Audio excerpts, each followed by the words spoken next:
मध्य प्रदेश के चंदनपुर गांव में भोला नाम का एक व्यापारी अपने पत्नी सुलेखा के साथ रहता था। भोला के पिता के पास उनका सबसे भरोसेमंद साथी एक गधा था, जिस पर वो सामान लादकर बाजार में बेचते थे। पिताजी के गुजर जाने के बाद भोला ने भी अपने पिता का व्यापार संभाल लिया। वह रोज अपने गधे पर गेहूं, चावल और अन्य सामान लादकर बाजार जाता और बेचकर वापस आता था। अरे सुलेखा, मैं बाजार जा रहा हूँ, मुझे आने में देर होगी, तुम खाना खाकर सो जाना। ठीक है जी, लेकिन थोड़ा जल्दी आइएगा, वरना मेरी चिंता बढ़ जाती है। चल बे गधे, आज जरा तेज चलना, सुना नहीं जल्दी घर आना है। जी हुजूर, मैंने कब देरी की है जो आज करेंगे। फिर भोला और उसका गधा बाजार की ओर चल दिए। भोला का गधा पूरे बाजार की गधों में सबसे ज्यादा सामान उठाने के लिए मशहूर था। बाजार पहुंचने पर भोला का दोस्त घनश्याम उसे देखता है।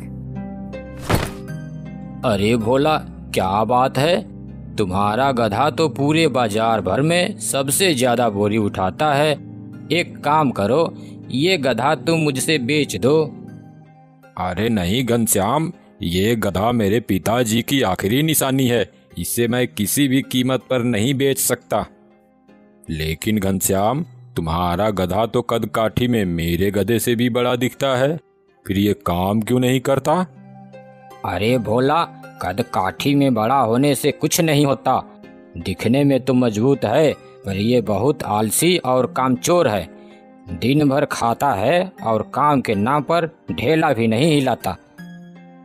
क्यों बे गधा, क्या ये सच कह रहा है? तू आलसी है? देखो, काम से भागने वाला कोई भी गधा नहीं चलेगा। थोड़ी देर बाद भोला और घनश्याम घर लौटने लगे। जब वे घर पहुंचे तो सुलेखा घर के दरवाजे पर इंतजार कर रही थी। अरे सुलेखा, ये क्या, तुम अभी तक यहीं बैठी हो, सोई नहीं? कैसे सो जाती, आपकी फिक्र हो रही थी, आपने इतना देर जो कर दिया। फिर भोला सुलेखा को घनश्याम के बारे में बताता है। सुलेखा, ये मेरा दोस्त घनश्याम है, पास के ही गांव से आता है और मेरे साथ बाजार में व्यापारी का काम करता है। भाभी जी, आप अभी तक भोला के इंतजार में बैठी हुई हैं, और एक मेरी पत्नी है, वो अब तक सोते हुए सपने भी देख रही होगी। मेरी बीवी तो एकदम बेफिक्र रहती है। अरे उसकी अकल भैंस चढ़ में गई है क्या? अरे भाभी जी, वो भी एकदम आलसी है, बिल्कुल मेरे गधे जैसा। दोनों में कुछ विशेष फर्क नहीं है। अच्छा भोला, अब मैं चलता हूँ। थोड़ी देर बातचीत के बाद घनश्याम अपने गधे को लेकर घर लौट जाता है। अगली सुबह वह फिर से अपने गधे पर बोरियां लादने लगता है। बाप रे, ये बोरियां तो पहाड़ जितनी भारी है, मेरी तो कमर ही टूट गई। बचाओ, अरे कोई मुझे इस जल्लाद से बचाओ। अबे चुप, तेरा यही रोज का नाटक है। खाना तो दबाकर खाता है, उस वक्त सब ठीक होता है, और काम करते वक्त तेरी हड्डियां टूटने लगती है। तभी भोला अपने गधे के साथ वहां से गुजरता है। अरे कोई इस जल्लाद से मेरी रक्षा करो। घनश्याम, लगता है आज तेरा गधा बीमार है, चल अपनी बोरियां मेरे गधे पर रख दे, आज इसे आराम करने दे।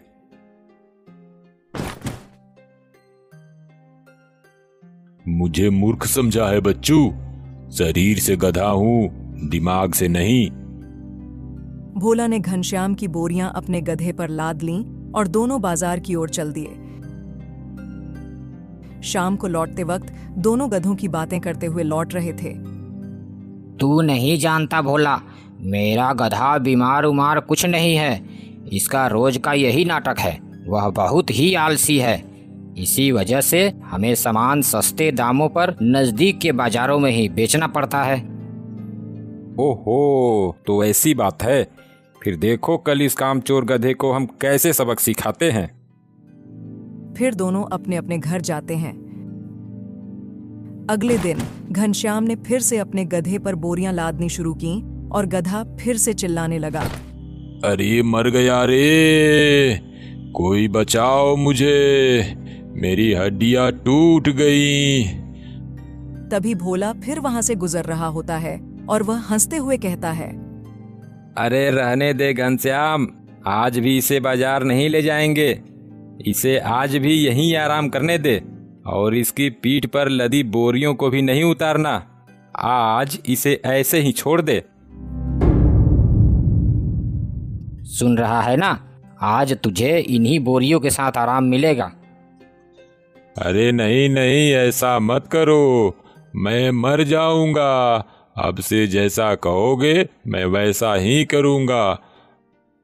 आज तो तुझे आराम ही करना होगा।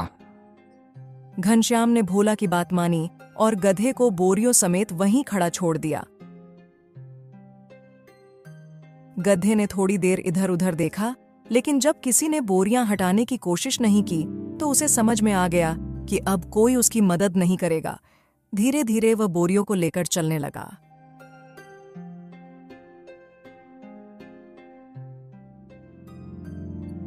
भोला, तेरी सलाह ने तो कमाल कर दिया। मेरा गधा बिना नाटक की ये काम करने लगा। वो देख कैसे चुपचाप बोरी लिए इधर ही आ रहा है। देखा, कभी कभी आलसियों को झूठी सहानुभूति नहीं बल्कि सख्त सबक चाहिए। अब से यह रोज की तरह नाटक नहीं करेगा।